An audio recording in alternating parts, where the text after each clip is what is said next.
received results from some two.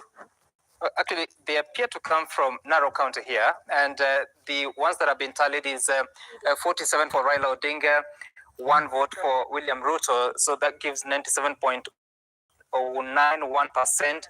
Of course, the polling station so far tallied would appear to be. You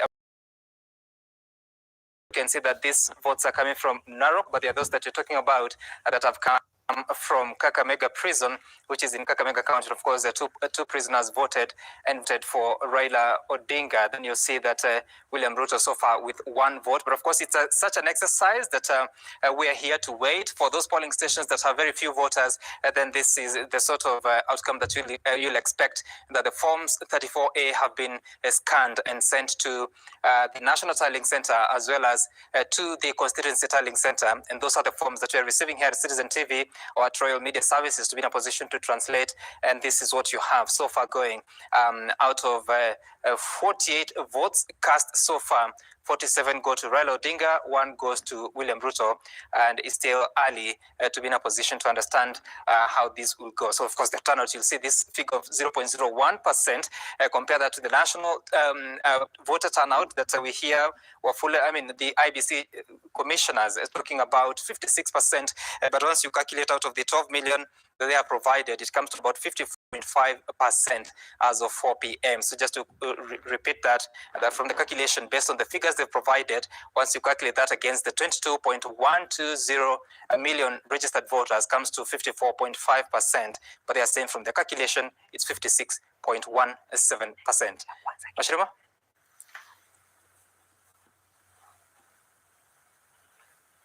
Right, Mohamed, if you can hear me. Na nakusikia Sam. Na kama alivyosema hapo Sam ni kwamba kura tayari zimeanza kuhesabiwa. Tukiangalia upande ule wake ni kwamba 47% ya wapiga kura kote nchini kura zao zimehesabiwa, na inaonekana kwamba Raila Odinga hivi sasa yuko mbele na 47%, akifuatwa na William Ruto ambaye ana 1%, ama ni 97.1%, 97.1% ya kura ambazo zimepigwa. Alafu hapo kura zenyewe ni 47.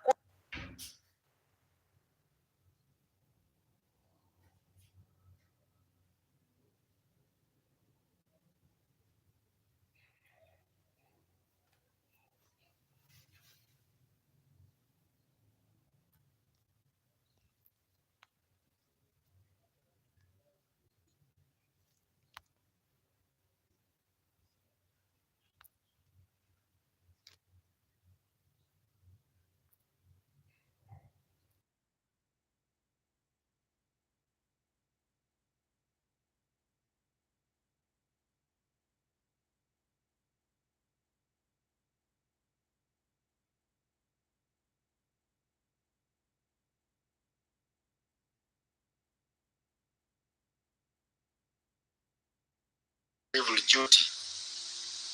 Let us continue upholding peace and responsible character in line with the prayer we make through our national anthem. O God of all creation, bless this, our land and nation. Justice be our shield and defender. May we dwell in unity, peace, and liberty. Plenty be found within our borders. God bless our beloved country, Kenya. God bless you all. This message signed on this 9th day of August 2022, Donum Dei Karen, where we met, is signed by Reverend Canon Chris Kinyanjui on behalf of National Council of Churches of Kenya, and Right Reverend John Obala Owa on behalf of Kenya Conference of Catholic Bishops. Blessed evening.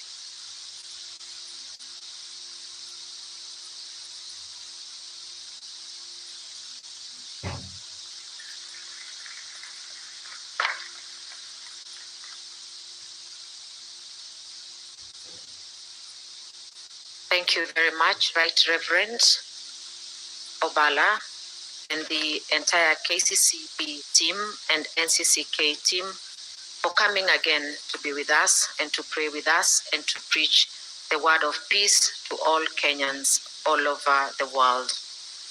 Allow me to invite Kwaya Mtakatifu Kizito to just give us a number as we welcome the chairman of IBC, Mr. Wafula Chebukati, come and officially commission the results transmission management phase. Thank you.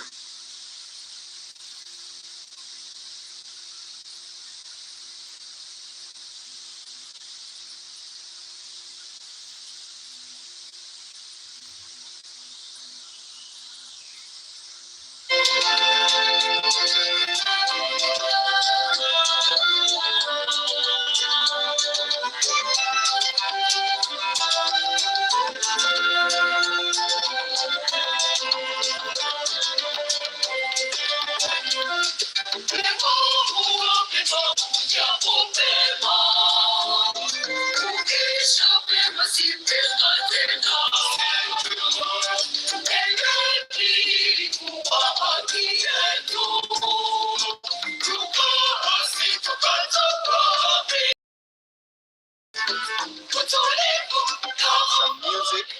I don't know if the intention is to calm the nation as Kenyans eagerly await what should be a very substantive briefing there by the chairperson. Of course, the launch of the results transmission management system as well. But at the moment, we just allow the program to continue as is. Listen to some of this music coming from that auditorium. And thereafter, we hope to get a comprehensive statement from the chairperson of the IBC, an understanding on the results display system, when we can expect to comprehensively hear from the IBC on the presidential tally, and so much more. And I know Kenyans have many questions, and I believe the chairperson will respond to some of them. And of course, the battery of journalists there on standby to pose questions. And so whilst that is going on, we continue our discussion here at our Kenya's Choice 2022 setup here at the Bomas of Kenya, the National Tallying Center. Kakai Kissinger, who's been an observer for many elections around the African continent, if not around the world, who's also an advocate of the High Court, remains here with me.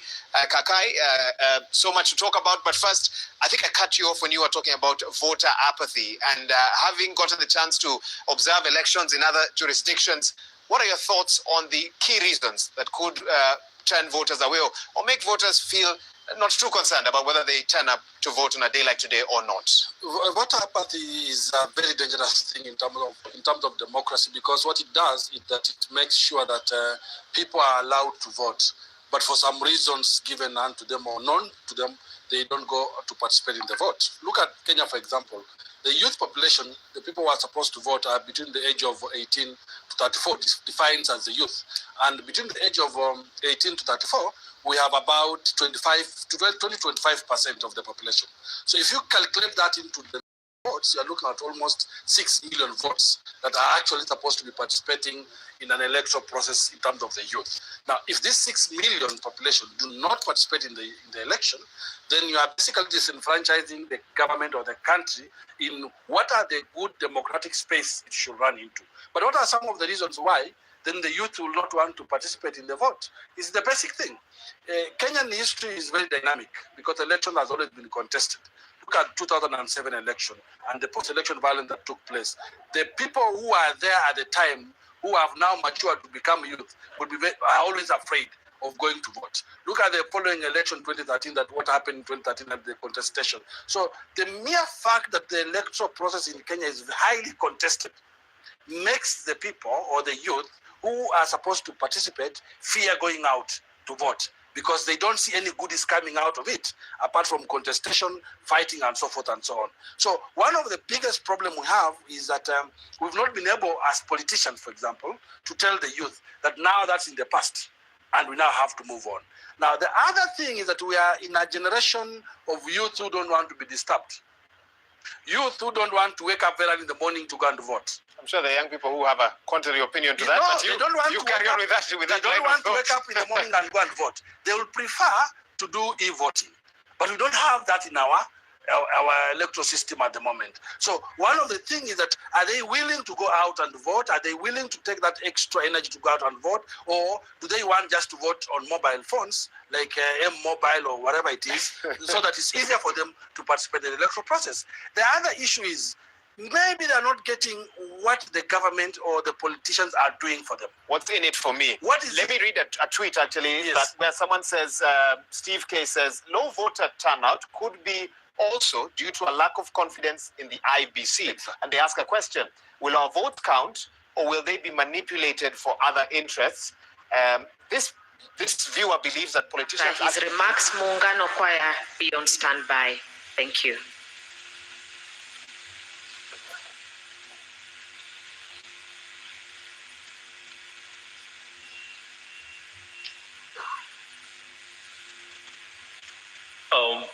Good evening. I really want to appreciate the choirs today, our Kenyan choirs, Musalendo, Muungano, and of course the choir Takatifu Kizito from Tanzania. I want to appreciate Ambassador Dan Kasungu for making it possible to introduce our team to the choir Mtakatifu. You're welcome to Kenya. We appreciate your solidarity. And this is in line with the East African cooperation. I also want to appreciate my colleagues from the region, the number of chairpersons who have come to be in solidarity with the Electoral Commission in this journey. So this evening, I welcome you to the results transmission phase of this process. Today, as a commission, we appreciate Kenyans who turned up in large numbers to exercise their democratic right to vote. Voting has now closed in a majority of the polling stations, except in a few areas in Kakamega, Makueni, Isiolo, Nairobi, and Mombasa. At the time we were coming here, I believe they are about to finish or just about to close. And this is because voting started late, and as a result, the time that was lost was compensated. The results transmission has started, as you can see on the screen. What you see is result forms coming in, and already there's a percentage you can see. And these transmitted forms are also available on our public portal on the website. And I believe the media, the presidential candidates, and other stakeholders and Kenyans at large can log on to the public portal and have access to the presidential result form 34As. And when the form 34Bs will be collected, they'll also be posted on the public portal. And just to remind Kenyans that the Commission has 3 tallying centers at the constituency, county, and national tallying center, which is right here at Bomas. Now, what happens at constituency tallying center? We shall have tallying of results from polling stations and declaration of results or winners of the member of National Assembly and member of County Assembly. That's at the constituency. And there will also be collection of presidential, gubernatorial, senatorial, and countwoman member of National Parliament results. Then we have the county tallying center, where there'll be final tallying and declaration of results for gubernatorial candidates, senatorial candidates, and countwoman member of Parliament. Here at the National Tallying Center, we shall be doing verification of transmitted image of the result from 34As against original Form 34S. So the images are coming in, but our returning officers will bring the original forms, then we shall do verification once we receive them. And you can see the desks will be here in the open, 5 desks, and each desk will have the IBC officials and agents of presidential candidates. All the 4 agents will be accommodated here. Then we shall also have verification of constituency Form 34Bs against their respective Form 34As, followed by collation of Form 34C, which is the form that has a collection of all the polling station results. Then we shall also have confirmation of constitutional threshold of 50% plus 1, and also confirmation of 25% of majority of counties of the votes garnered. We shall then follow with the declaration of presidential results and issuance of certificate to the president-elect. So those are activities that will be in this phase of results, the National Tallying Center. So here we shall have 3 screens running. The first screen is the one you see on the right, which is projecting the number of Form 34As received from polling stations. The second screen will project collected results received from the constituencies. And the third screen will project the county aggregates of all the 47 counties. In transmitting the results transmission system has been configured to send the results only once, with one QR code which is configured for the polling station. Persons authorized to be at the polling station include the media, observers, and polling station agents who are allowed to take an image of the Form 34A. And we all must remember that results announced at the polling station are final and cannot be changed by anyone. So that is the exercise we are undertaking. And once the verification is complete, the constituency returning officers will come present the results for announcement. In conclusion, I must mention that the law requires the Commission to undertake verification of presidential election results and declare president-elect within 7 days on conclusion of the polls. As a Commission, we call for patience among Kenyans as we undertake this rigorous exercise, and we also endeavor to complete this exercise as soon as possible. So thank you very much. God bless all of us, and God bless Kenya. Asante sana.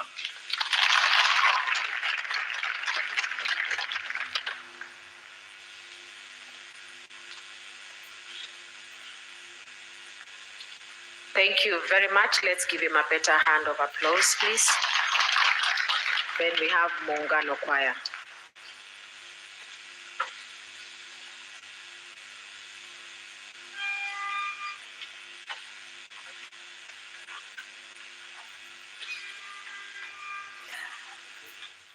And so we've heard from the chairperson of the Independent Electoral Boundaries Commission, Wafula Chebukati.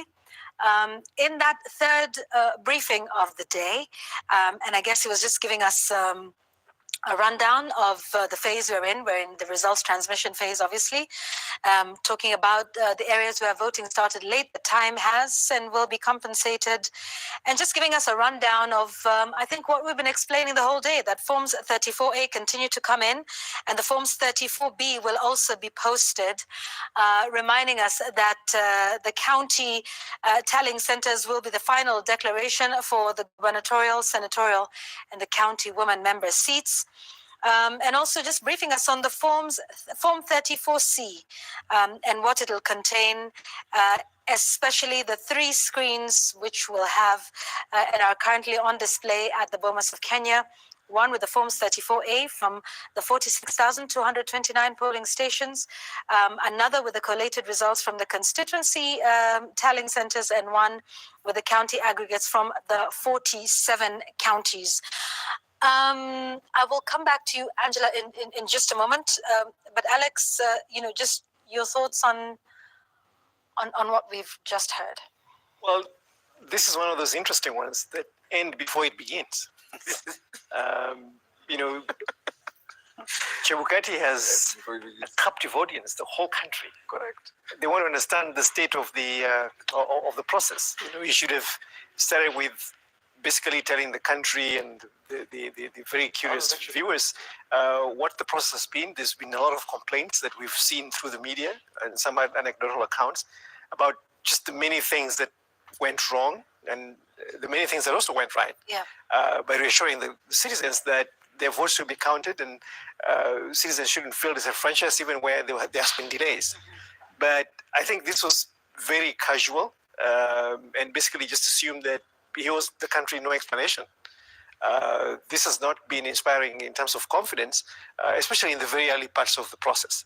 Yeah, I think we were rather hopeful with the choirs, and Exactly. there might be something a little Correct. significant Exactly. that would be coming out of that. Okay, hopefully we get to hear a little more. But just as we let me just remind our viewers once again of the numbers that are in, which the chair, Wafula Chebukati, those numbers continue to increase with every minute. If we can, yes, there we go. This is what the presidential race looks like. Once again, these are counted first before the other five. So these are the numbers that you're seeing. And these are from reported forms 34A. And you can, feel free to take a look at that portal yourself. iebc.or.ke, go to the forms portal, click on that. You'll see that there's 26,881 forms 34A that have been received at the public portal. That's 58.15% of the forms 34A from across the country. Like, these numbers have been increasing. So, Angela, I know it's still early days, probably, and just a reminder to all our viewers that this is provisional. But talk to us about the turnout in the course of the day, and what this tells you, as a pollster. What are these numbers? What trend are they bringing up in your mind? Yvonne, I think the turnout, as I was starting to talk about earlier, for me has been concerning. I think every poll that and pollster has actually predicted that turnout was going to be quite high. As high as it was in 2017, which was around 80%, 78%. Yeah. As high as it was in 2013, which was 85%. Yes. And even in 2003, with all the euphoria, we had 69%. So if we, at 4 p.m., we were talking about, IEBC mentioned to us that we have 57% turnout. Yes. I think for me, the first thing that would concern me as the election manager is to try and contextualize for Kenyans what they feel or think could have gone wrong. I know that as at yesterday, when I got news about Mombasa and I got news about Kakamega and some constituencies, I got very anxious. Now, if I was getting anxious, I don't know what other Kenyan voters were feeling. And there was no explanation that was coming out that was going to assure us further that everything is fine, just go out and vote. Indeed, this assurance was coming from the politicians. Yes. So we had someone from the Mombasa gubernatorial candidate coming to assure us. Yeah. I would have expected at that point that our election management team would have come out to tell us, one, what will be the mitigation measures.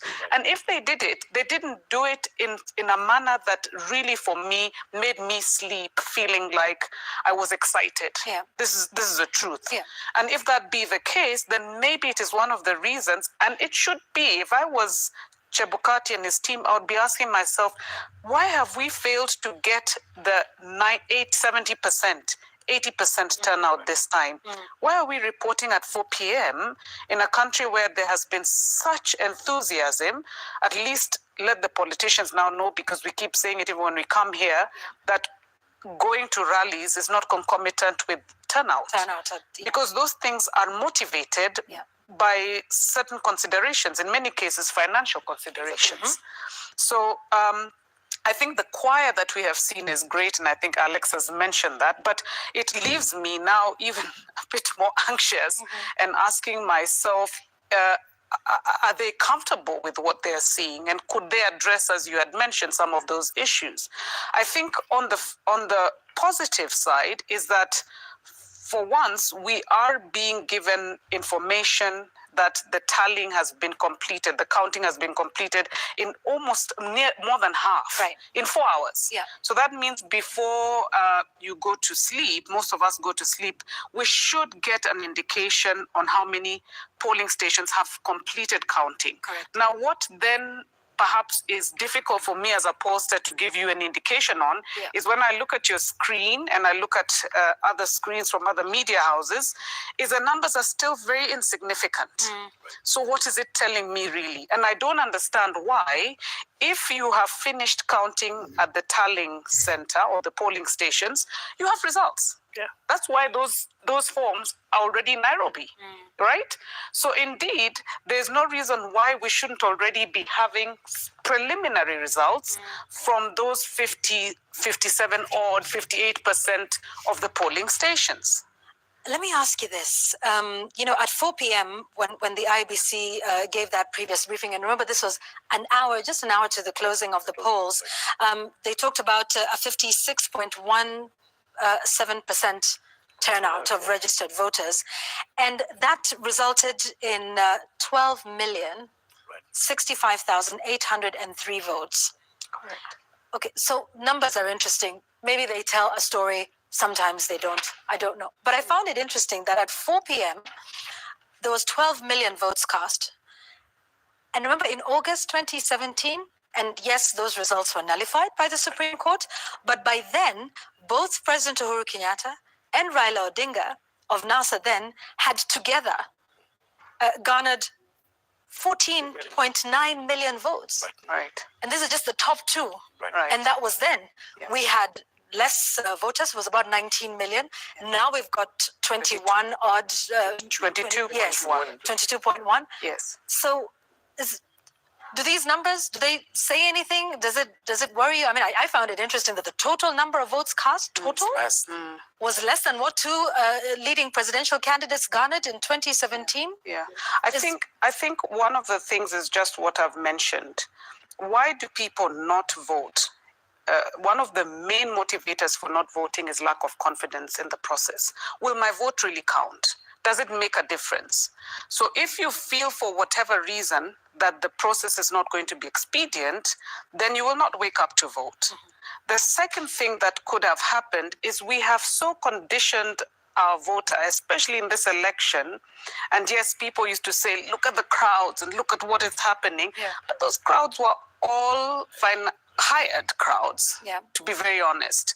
So on voting day, maybe they have been so conditioned, some of these guys who did not go out to vote, that they expected that their political class, their politician, was going to actually either give them transport money or some sort of consideration for them to go out to vote. Otherwise, why am I doing it for you? What are you going to give me in return? Interesting, because I was also just taking a look at the 2013 numbers, and the total number of ballots cast in 2013 was 12 million. 12,330,028. So it's total votes cast in 2013, and now that's just round about the same figure at 4 p.m. So maybe these are some of the things that tell us about where the Kenyan voter's mind is at now versus 2017 versus 2013, even versus 2003. Right. Angela, like you mentioned, we want to go to where we are in the counties and at the polling centers in a moment, but Professor, I just want to hear your thoughts around where we are now, what's happened, and the voter turnout, and can we call it apathy at this point, or is it too early to? Well, I mean, I think you can call it apathy or anything you actually want to, but I think what is interesting is that we've actually seen this pattern. Is not anything new. IBC had set out to, I think, register 6 or 8 million new voters. They registered 2.5. And, instead of trying to figure out what was happening exactly, why, these potential new voters were not registered at all, people just, waved their hands and said, no, it's youth. They don't understand, importance of civic stuff and so on. And of course, when Angela here runs polls, the same thing, you're told, no, opinion polls are just people's opinions. We are the ones on the ground. And to me, this is what's concerning, that actually Kenyans, we run the government and even political parties on the basis of rumors and witchcraft. I call it voodoo science. None of these guys actually take numbers seriously. None of them take science seriously. None of them actually take, polling seriously and so on. Because right from the word go, you should have actually seen that pattern and projected. In fact, IBC should have already told us that the turnout in these elections, using polling, using science, was going to be just about 60% or thereabout. Yeah. They were finding these huge numbers of undecided voters. So where do you think the final one will be in terms of the voter turnout? Because, the chair didn't tell us, right. But, at least we know as of 4 p.m. It was 56%. So maybe 60%. I don't know. And we're saying if they were able to bring in 3 million voters within that 1 hour or so before the closure, we'll go to 15 million, then we're going to do 64%, which is still lower than the previous one. And that's very, very optimistic, actually. I honestly think the numbers would still be just around 60 to 62% maximum. Yeah, which actually is very, very low compared to the previous elections, where we're doing 80%. Even in 2003, we did 69%. Exactly, correct, yeah. Right, yeah. And Alex, where do you see the numbers, so if you can? This is interesting because I think we're trying to suggest that the previous election turnout numbers are believable. As contested as those elections. For the record, August 2017, the first one was nullified. So even when we say, there was a 78%. So you look at 86% in 2013, or 85%, and then you look at 80% in 2017, and then you look at 60. You don't believe those numbers? Was it 69%? 69 in 2003. And that's when the country was most optimistic. Right. And everybody was really excited about the electoral process. Yeah. And the political players at that time had basically really inspired the country that this was we were on the cusp of something new. Exactly. Now, so I think there are two things that we need to perhaps try to untangle, maybe not. But one thing is that this has been the most uninspiring election cycle in my memory. I thought How many times have you voted, Alex? How many election cycles have you? I've voted in all election cycles. Okay, without revealing your age, but I think we can try and work it out. 6. No, not 6. I think in 88 probably I wasn't able to vote. Okay. All right. So 92. So from 92. Yeah. Okay. Yes. So what you'd say is that there was an aridity of good ideas from all sides. And the politicians, the political players just failed to inspire. They assumed that their candidacy was inevitable and that they were the answer the country needed. They didn't make the case. And I think there's such a thing as a vote to a politician must be earned. Correct. You got to inspire me. You got to make it very, very difficult for me not to show up at the vote by creating a very compelling vision that enjoins me and my aspirations. And I don't think that we saw that. And I think it also explains the youth apathy. Yes. Because they don't see in any of these plans where the jobs are going to come from. Their parents don't see in any of these plans where their new incomes are going to come from. And anybody looking at this, if you're a farmer, you don't see how your productivity is going to change. So you don't see any of your issues, dealt with the depth and with the respect and honesty that you need. And therefore, that just makes people check out of the political process. But Alex, I think you raised an interesting issue there about numbers. I think for the first time, we really need to question these electoral numbers, the so-called tyranny of numbers. I think wasn't that debunked a couple of election cycles ago? In the last elections, we actually had Kirinyaga and places like Nyeri having 98% turnout and 97% voting for Jubilee. Those numbers were totally unbelievable. I know there are also some interesting numbers from Siaya, but I think but the one thing that Chebukati can help us do, especially those of us who are interested in arithmetics and counting, is if for the first time Kenyans can actually get the actual numbers and we can add them for ourselves, so that this mystery. The weight of the undecideds in this, in what we're seeing so far, or likely to see? Yvonne, that's a good point. The weight of the undecided would probably have affected turnout as well. Simply because these may be the voters who, unlike many of us, wanted to hear the things Alex was talking about. They want to understand how you're going to deal with the cost of living. They want to understand policy.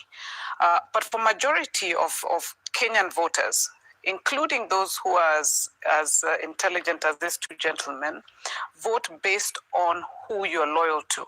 Right. And loyalty is based on trusting the person who you believe will cover your back. So that's how you vote. Yeah. You don't think about things. I was talking to friends today and they said, listen, I went to that booth and I just ticked. There was no thinking. Yeah. I knew where I was going to go. I didn't know some of those candidates. And these are highly intelligent people. But for them, they're very clear that whether it is the party that they support or a specific luminary that they support who belongs to a specific alliance or whatever, then everything else follows. That is the person they trust. That's a person they trust. You trust this person, whether they... I tell you that I talked to both parties, big alliances, about their manifestos. And they said, the interesting thing is these manifestos are for show. Nobody, including the people in those political parties, if you ask them, can tell you the nitty-gritty of those manifestos. If you ask a typical Kenyan today, Yvonne, very few of us know what those manifestos, because we don't care. We also know that it's talk shop. So really, in the end, it is who do you trust more to actually ensure that you can be alleviated from the pains that you're feeling. I think the other thing that perhaps intrigued me when I watched the news earlier was a lady who was interviewed, an old Kamama. She was in Starehe, and she said, listen, the cost of living is killing us. So you can't expect me to spend that which I don't have to transport myself from X to come here, spending 200 or so shillings to and fro to come and vote. I'm not going to do it. You see, the difference when the campaigns were on is that money was being given to them. Now you're expecting this person to take their own initiative to travel from their home to a polling station, line up there, stay hungry, because the stomach is a dictator of many things, and then, vote for this person who they may not even be sure about seeing ever again, or delivering for them the promises that they once delivered. And that's a fascinating point about, people who were facilitated to attend rallies, but not necessarily facilitated to, go and vote. So, on that day, you have to make that difficult choice. And it's a no-brainer, if you do not have the funds for that. That's a very interesting point. I just want to go back to the numbers a little bit. Well, they haven't changed, but I wanted to take a look at the counties, because if you go to the portal, those reported forms still remain at 58.15% of the Forms 34A. So remember, the Forms 34A are the final declaration that are made at the polling centers. Polling centers across the country, 46,229. So those are then transmitted, like we said, to the county tallying center, the constituency tallying center, and to the national portal, which is then put on the public portal that you and just about everyone else can access. So there looks to be, and they've gone into by county. I just want to mention some of the highest that have reported so far. In Baringo County, 70% reported. In Elgeyo Marakwet, 80%. Bomet, 80% as well. I can see Homa Bay at 67.9. Kericho is at 75.54%. We also have Kisumu at 74%. Machakos, which is not too far from Nairobi, 75.1%. And so these are just some of the highs. So you can see for a good number of them, they're above shall we say, an average of 40. Correct. Or 45, or let's say 50. Right. I think the ones that we're still waiting on are some of the far-flung areas, like Tanariva and a number of others. So this is where it's coming from. And they're doing this by county, the 47 counties. Right. And you can see where those numbers are from. Still, again, at 26,881 Forms 34A that are in now. We're getting closer to the 60% mark from there. And we know, of course, once that happens, then this will be put all into the final Form 34C by the National Returning Officer, and that is Wafula Chebukati. So we're speaking of the numbers and we're speaking of the counties. Jamila Mohammed is here with us to perhaps take us to some of those counties and get to understand what's really happening on the ground, because these are the numbers that are happening here. Jamila Mohammed is here with us. Jamila, who do we have? Yvonne, thank you. We have Hassan Mugambi, who's been in Meru since 4 a.m. I remember when we started our broadcast, he was one of the first people on set. Hassan, good evening. I hope you're well. Looking at the results from the IEBC so far, in Meru, we received Form 34A from 602 out of 1,643 polling stations that we have, which is 36.64%. How is the counting process going on? Well, the counting process is going on well, Jamila. We are right now at one of the most popular polling stations here in Igembe North, or rather Imenti North. We're at Makutano area, where we are just seeing the tail end of the counting going on here. This is a polling station with 4 streams, where we have, some of them just continuing with the counting of the tallying and also counting of the polling. Remember, this is one of them that stayed for a very long time when continuing to vote. There was a very long queue here where by the time the polls were closing at 5 p.m. and remember, the ones that were already on the line or on the queue were allowed to continue, and at 5 p.m. the police officers here who were manning this particular station, which is an open air station, like you can see, given the kind of nature of the station that it is, it had deployed, it had more officers deployed than the rest of the stations here in Meru, and we saw the officers just taking very, very strict measures to ensure that no one infiltrates or no one interferes with the voting process that took place here. And as we even now, we can see them in their numbers just manning this particular station to ensure that no one interferes with even the one that is going on right now. So this is one of those that saw a lot of people coming out, even as the rest of the county, registered a slightly very low turnout, so to speak, as compared to previous elections that have been held here in Meru County. All went well in Meru County, I must say, because we did a bit of, a spot check from end to end of this particular county, and as well as neighboring counties like Isiolo, where we had Kim's kids of failing for a very long time and voting in some of those polling stations. They are starting very, very late, and I'm informed from our teams in the ground that they were going on with voting even as at 7 p.m. in some of those places. I'm not aware yet if the voting ended in that particular frontier Isiolo area, but we will be getting more information from our teams there, and we will be relaying the same. But here in Meru County, there is one word that really got the aspirant of the MC aspirant there, one of the MCA's aspirant there running on an independent by surprise. He woke up and deployed all his agents from across the ward and sadly, he did not find himself in the ballot paper. That was a surprise to him. It caught him by surprise because he had been duly, cleared by the IEBC to go on with the campaigns. He did his campaigns and rallied for people to vote for him.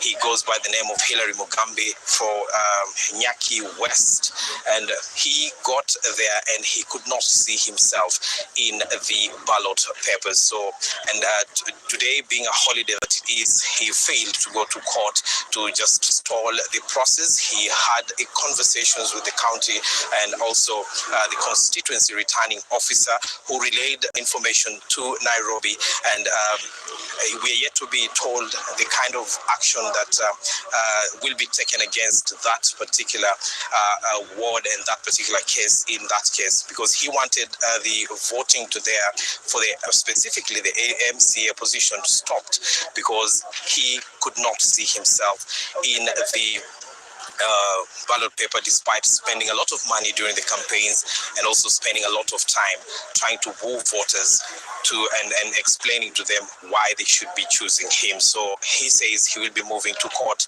tomorrow to try and seek a repeat process in that particular ward, saying that insisting that he has enough grounds to do that. So, and the neighboring Tharaka-Nithi also, we did not see a lot of hiccups. Remember, just a day before yesterday, we had ballot material destroyed, but there was a lot of clarification from the IEBC telling us that that was, non-essential or rather non-strategic material that was destroyed that cannot stop the process of voting. So that is the situation as at now. We will be moving now to the constituency tallying center, where results will be trickling in from the different polling stations and centers across this county, and we will be relaying the same to you back at a studio.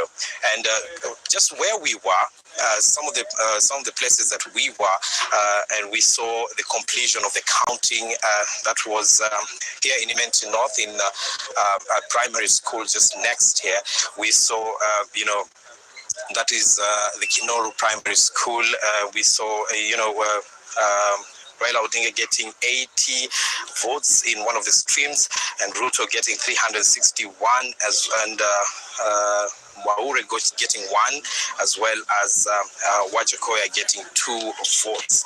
And in Igembe South, one of the streams there that we have already received the results, we saw Raila Odinga getting 21 votes, 64 for Ruto, and Mwaure and Wajakoya getting 0 each. So those are just very, very provisional and just one streams of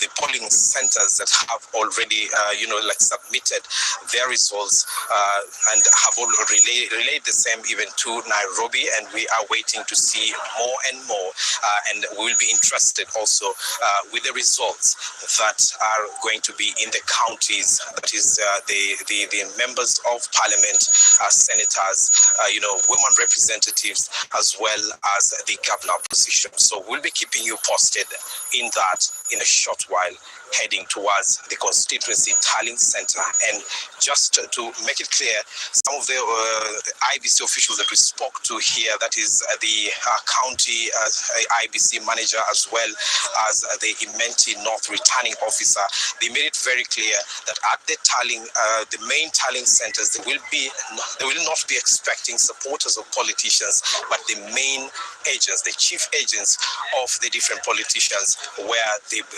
declaration of the results will be happening. So they have asked members of the public to stay away from there, and the celebrations will be happening upon declaration outside the tallying center itself.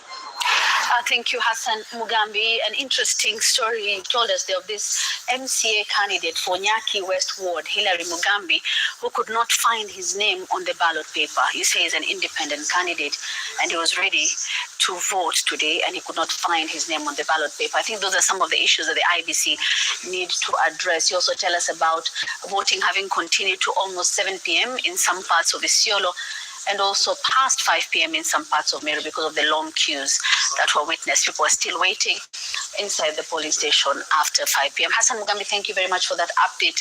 We'll come back to you again soon. I see Safina Chang also here with us.